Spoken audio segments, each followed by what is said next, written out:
Jadi, walaupun dalam keadaan demikian, kita kena lawan lah. Kita tak boleh diam lah. Takkanlah kita ni, nak selamatkan negara ni kau kena takut ke? Mana boleh takut? Kita nak selamatkan negara. Kau nak takut apa? Selagi mana kita cakap atas nama kebenaran, kau jangan takut. Jalan je. Cuma kena bijaksana lah. Jadi macam Sir ni, berada di Barisan Harapan.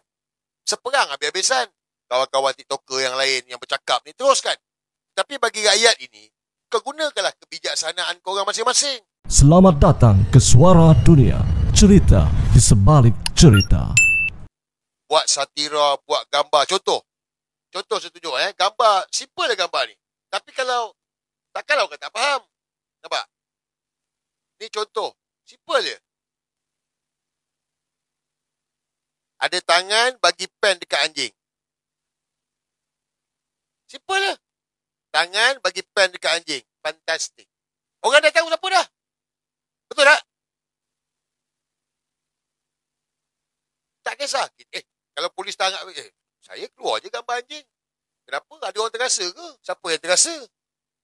Okay, mampus dengan orang. Kau jangan takut. Jangan takut. Kepada pihak polis pula, mereka jalankan arahan. Mereka pun geram juga. Tapi nak buat macam mana? Kan?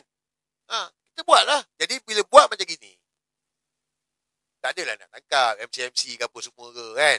Mana-mana yang baruah jadi baruah Anwar Ibrahim ni. Kita buat satira je. Kita troll je. Kita lawan dengan bijaksana. Perbanyakkan lagi. Biar orang betul-betul meluat. Pertahankan kedaulatan negara ni. Rakyat kena bersuara. Kena bangkit. Bercakap. Berani bercakap.